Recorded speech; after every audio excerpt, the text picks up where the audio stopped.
I am Ava, and this is the tale of the challenges I faced in my relationship with my mother-in-law, Sophia. Despite living away from Sophia and my husband William's father, Benjamin, for years, distance couldn't shield us from Sophia's determination to disrupt my life.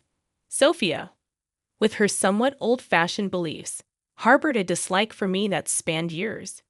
When William secured a job near his parents, we found ourselves back in Sophia's sphere of influence. Dealing with Sophia wouldn't have been an issue for me, as I had learned to navigate toxic and controlling individuals through my own problematic relationship with my parents. Benjamin, my father-in-law, had always been supportive, making things easier for me. The real problem arose when Sophie gained access to my then 9-year-old daughter Luna. Luna, always affectionate and enjoying family time, only knew Benjamin and Sophia as her grandparents due to our no-contact relationship with my parents. Despite my past issues with Sophia, I set them aside for Luna's sake and allied with her to maintain a healthy relationship with her grandparents. William, valuing family deeply, made it impossible for me to cut off Sophia sooner. While Benjamin and Sophia were generally affectionate towards Luna, a persistent issue lingered with Sophia. She consistently criticized Luna's diet, claiming that I wasn't feeding her properly. According to Sophia, Luna needed more nuts for protein, accusing me of removing essential nutrients from her meals. Repeatedly explaining Luna's nut allergy, even the smell triggering severe reactions, didn't sway Sophia. She insisted I was wrong, asserting that Luna needed exposure to overcome her allergies and accused me of being a bad mother. I half expected this from you, Sophia. We've consulted with a pediatrician, and Luna receives balanced meals. People won't die if they don't eat nuts. But Luna could face severe health complications if she consumes them, I explained. Despite my efforts and the doctor's advice, Sophia never accepted the logic. She firmly believed that exposure was the best way to eliminate allergies. Exhausted from trying to reason with her, I faced accusations of being a bad mother. Sophia even attempted to convince Luna to eat allergenic foods, but Luna, aware of the consequences, consistently refused, growing increasingly concerned about Sophia's actions. I decided to discuss my concerns with William. I expressed my worry about leaving Luna alone with Sophia, fearing that she might sneak allergens into Luna's food for exposure therapy. Don't be ridiculous, Ava. My mom may be old-fashioned, but she knows her limits. Besides, Dad is always there to intervene in her experiments. Luna loves spending time with her grandparents, and we can't just tell her to stop. William reassured me. But Sophia is not improving her attitude towards Luna's allergies. I am genuinely worried about Luna's safety every time she stays with her grandparents without me. We need to address this. I'm sick with worry, I insisted. Relax, Ava. There's no need to cut off my parents over something so trivial. Luna deserves the love of her grandparents. She's content with them. You know what? Since you're so concerned about Mom, I'll talk to her. I'm sure she'll listen to me. William assured me that he would communicate our concerns to Sophia. His words rang true, considering Luna genuinely loved her grandparents. I couldn't bring myself to tell Luna to stop seeing them. If she had expressed any desire not to see them, I would have respected her wishes. However, I hadn't realized that no one could stop Sophia, not even William, who had failed to change her ways. The turning point came at Luna's 11th birthday party. Benjamin and Sophia were invited, and they promised to attend. Sophia seemed overly excited, and my motherly instincts were on high alert, though I couldn't pinpoint why. Sophia and Benjamin were among the first guests to arrive, surprising me since Sophia usually wanted to spend as little time near me as possible. She handed Luna a large square box wrapped in birthday-themed paper, saying, "Happy birthday, dear Luna. Here's your gift. Grandma has got you the best gift ever." Luna expressed her gratitude, and Sophie added, "The gift is so big. What's in it, Grandpa?"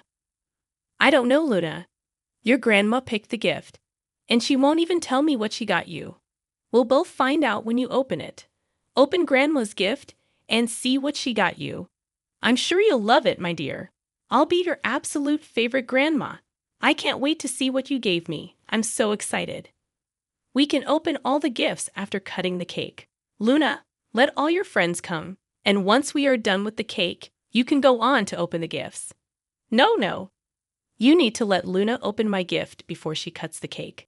That's the entire reason why I came extra early, to give her my gift, Sophia insisted.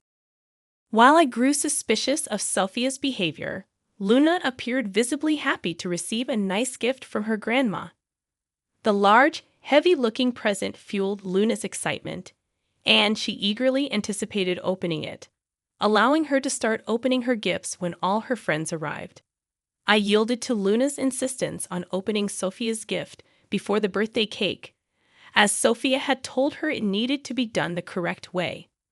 I didn't want to make her sad on her birthday, so I allowed it. Little did I know what disaster would follow. On her birthday, Luna and her parents were betrayed by the one person they were supposed to trust. Sophia not only ruined Luna's birthday, but also turned everyone against her.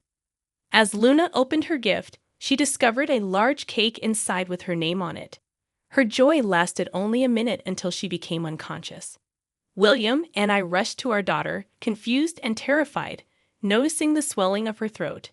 In disbelief, I saw William rush to get an epinephrine while someone else called the police. Knowing who was responsible, I confronted Sophia, demanding, "What the hell did you give Luna? What's in that cake?" Sophia feigned innocence, saying, Nothing, Ava. It's just a normal cake. I don't understand what transpired. There must be some action on your part that led to Luna fainting. It appears evident that you have neglected to provide her with proper nutrition. Despite my prior warnings about potential consequences, you seem to have ignored them. Please refrain from attempting to shift the blame onto me.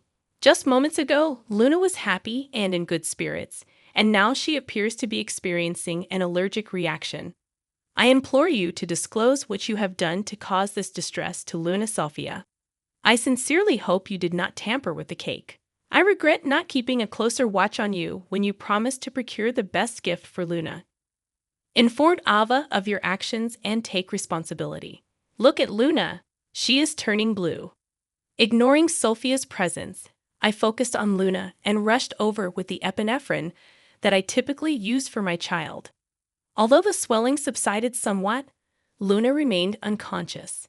It became evident that a hospital visit was the only viable option to ensure her complete recovery. The room was filled with palpable concern for Luna. Tears welled up in my eyes, and even William appeared on the verge of tears. Sophia, already in tears herself, seemed somewhat frightened. At that moment, I resolved to dissect the cake and discover its contents. What I uncovered left me utterly shocked to my core. I demanded an explanation from Sophia, questioning her sanity for giving my daughter a cake filled with nuts. I had explicitly warned her numerous times about Luna's nut allergy. Sophia, what is wrong with you?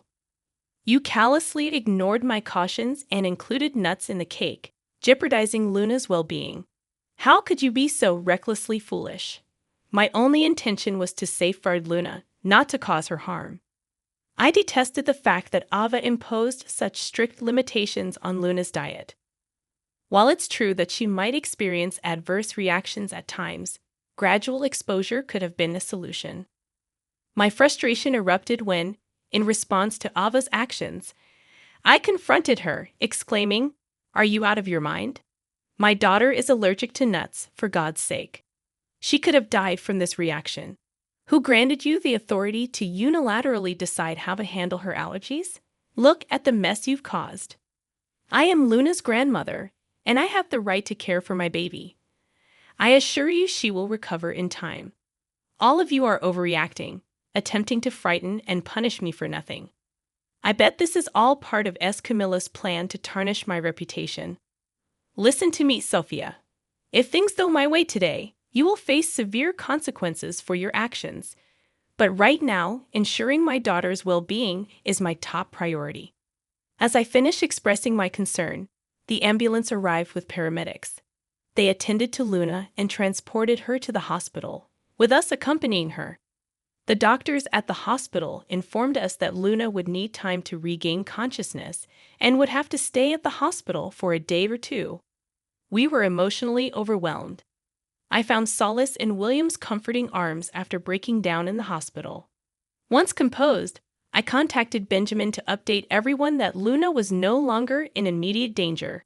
After hanging up the call, I turned to William and expressed my deep resentment, telling him, "William, I will never forgive Sophia for what happened today.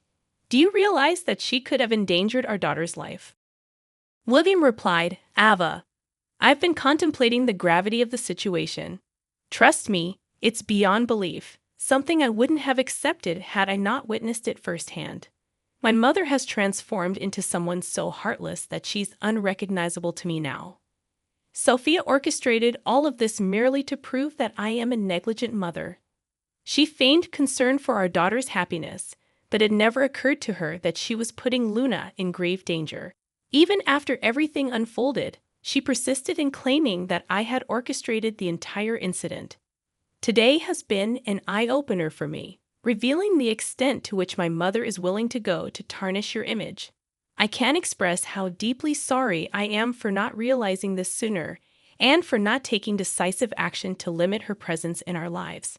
I feel a profound need to shield Luna from my mother's toxicity. I failed as a husband and an even worse father." The gravity of the situation started to dawn on William. While Benjamin, who had always been a reliable grandfather, was undoubtedly affected by Sophia's egregious actions.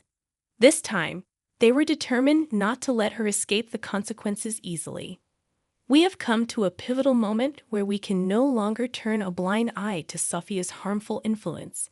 It is clear that her actions pose a significant threat to Luna's well-being, and we cannot allow her to continue wreaking havoc in our lives. Sophia will no longer have a place in our family. We are resolved to protect Luna from any further harm and ensure that she grows up in a healthy and nurturing environment. This may be a difficult path, but for the sake of our daughter's safety and happiness, it is a decision we are committed to enforcing," William declared. Following a profound discussion, my husband and I swiftly reached a decision while Luna was still in the hospital. It was time to return home. Benjamin, Sophia, and a few guests stayed behind seeking updates on the situation, presenting the opportune moment to address Sophia's transgressions. 4 hours had passed since the incident when we arrived home. In the living room, we found Benjamin scolding Sophia, who nonchalantly typed away on her phone. Beside them lay the untouched birthday cake that Luna never had the chance to cut. Despite the sight bringing tears to my eyes, I restrained my emotions. As soon as they noticed our presence, Benjamin and Sophia rushed towards us. "I just got an update," I said. "Luna is in good hands, and she'll recover soon, though she's still unconscious. The doctors are optimistic. Thank God, Luna is going to be all right." I was frantic with worry, but it seems there was nothing to be concerned about. It wasn't even a significant issue. Luna will be fine, and her immunity against nuts will improve in no time. Her allergies will become a thing of the past. I told you I know what's best. However, at that moment, William unleashed his anger on Sophia, berating her for everything. Benjamin joined in expressing his disapproval, and the guests, visibly shocked, stared at Sophia with disdain. I, too, was seething with anger. "I've had enough, Sophia," I declared. "We've given you multiple chances to prove yourself, even after your actions led to my daughter being hospitalized. You showed no remorse. This is the final straw. We will never allow you near Luna or our family again. You are banned from this house." Sophia retorted, "You can't dictate where I go. Your son won't cut me off over nothing. I won't let you take away my granddaughter just because we disagree on parenting." "No, Mom," I responded firmly. "You will never come near me or my family again. Dad is welcome here anytime, but you are not. He's the only rational grandparent Luna has. He's made earnest efforts to protect Luna from harm. Today, you sent Luna to the hospital, insisting it was the right decision. I cannot allow someone so callous to be around my daughter." Sophia couldn't fathom her own son turning against her. She placed utmost trust in William to defend her, unaware that he was a reasonable man, not deluded like her. Surprisingly, even the guests began berating her. Sophia found herself cornered with nowhere to go. Not even Benjamin sided with her. In a fit of desperation, she screamed at us, blaming me for intentionally setting her up to humiliate her. "This is your fault, Ava. You've managed to turn everyone against me. I won't forgive you for this. You should be begging for our forgiveness. Your actions have tarnished your own name and taken you away from Luna. You'll never see her again. I'll sue you for grandparents' rights. I'll take you to court, and the judge will grant me visitation. Just wait and see.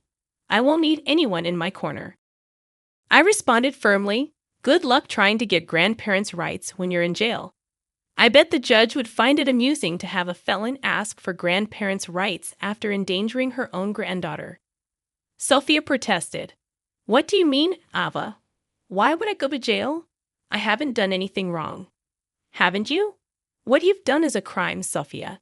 You can be arrested by the police for knowingly exposing a child to allergens. It's considered a form of poisoning. Perhaps you weren't aware, but William and I know. We've already called the police on you. Here they are. They're coming to arrest you." In denial, Sophia retorted, "No, you're lying. This can't be happening. You can't get me arrested for this."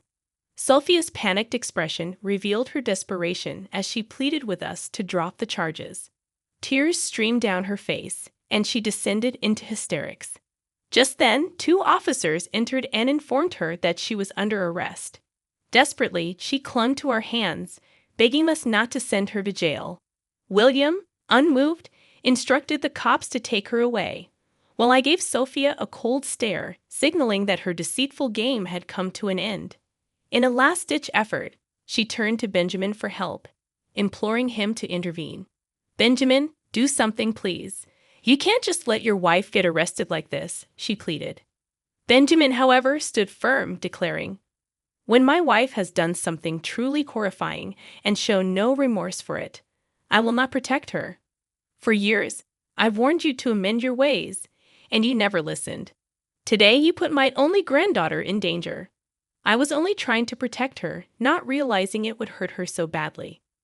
Please, Benjamin, I am your wife. You need to help me," Sophia begged. William, reinforcing his decision, stated, "Sophia, I've already kicked you out of my life.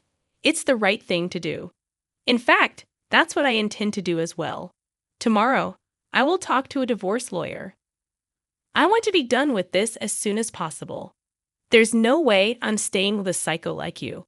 This time, I will protect my granddaughter and my kids from your presence," I declared. In a state of shock, Sophia pleaded desperately, "No, no, no, Benjamin. You can't do this to me. I'm your wife." Ignoring her pleas, Benjamin instructed the cops to take her away. Sophia continued crying and begging for help, bringing a tumultuous end to an event that had long concluded. A sense of tranquility settled within me as William, Benjamin, and that returned to the hospital after the departure of the remaining guests. The others, clearly upset with Sophia's actions, pledged to inform everyone about her reprehensible behavior. The following day, our little daughter Luna woke up showing considerable improvement. However, she displayed an intense fear of Sophia. Luna cried, imploring us to keep her away from her grandmother, recounting how Sophia had frequently tried to force her to consume allergens. Addressing Luna's fears, we assured her that her grandma would never hurt her again. We made a solemn promise that Sophia would no longer be a part of our lives, emphasizing Luna's love for her grandpa, who would continue to be a supportive presence. Luna, still traumatized by the recent events, expressed her aversion to Sophia. To assist Luna in processing her emotions, we enrolled her in sessions with a child therapist. Concurrently, William and I began couples therapy to enhance our communication as a family. The support of Benjamin played a crucial role in our collective healing, and we witnessed significant improvements, fostering a stronger bond among us. Meanwhile, Sophia's life took a swift downturn after the incident. Her actions had consequences, and the repercussions of her behavior became evident in the rapid decline of her circumstances. Once Sophia's own family discovered her reprehensible actions, they scolded her and promptly severed ties with her. Even her friends, repulsed by her behavior, distanced themselves from her. Faced with the consequences of her actions, Sophia found herself in a desperate situation, crying and pleading with everyone for bail money. Unsuccessful in garnering support, Benjamin filed for divorce the very next day, and Sophia was served with legal papers while still in jail. Sophia's descent into turmoil accelerated upon receiving the divorce papers in her holding cell. She unleashed a torrent of screams.